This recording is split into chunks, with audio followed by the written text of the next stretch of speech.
السلام علیکم ناظرین، آج کے ہمارے ایپیسوڈ کی شروعات میں سغوت کا منظر سامنے آتا ہے جس میں گھوڑا گاڑی اندر داخل ہوتی ہے۔ اندر داخل ہونے کے بعد سپاہی ان کو روک لیتے ہیں اور کہتے ہیں آپ کا کام آسان ہو حسن آغا، یہ سامان کہاں سے لا رہے ہیں؟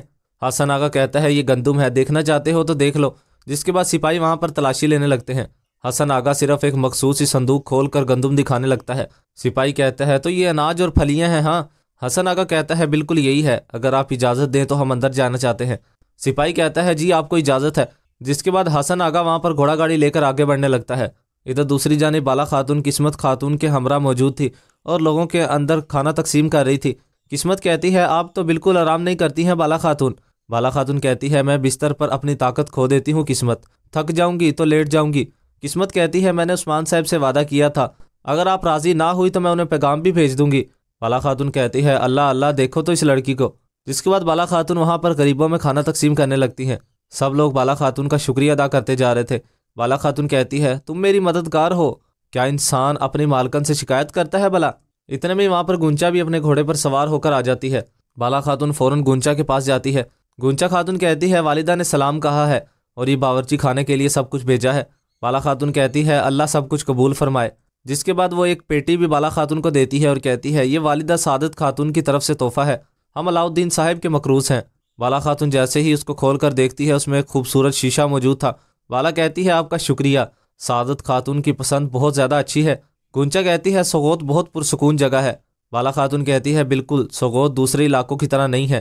گونچا کہتی ہے اگر آپ مجھے اجازت دے تو میں بھی مدد کرنا چاہتی ہوں۔ بالا خاتون کہتی ہے اگر تم اجازت چاہتی ہو تو ضرور آ جاؤ۔ جس کے بعد گونچا بھی بالا خاتون کی جگہ آ کر کھانا تقسیم کرنے لگتی ہے۔ گونچا کہتی ہے انسان جب کھانے سے محروم لوگوں کو دیکھتا ہے تو اپنے سانس لینے پر بھی شرمندہ ہوتا ہے۔ بالا کہتی ہے بالکل ٹھیک کہہ رہی ہو بیٹی،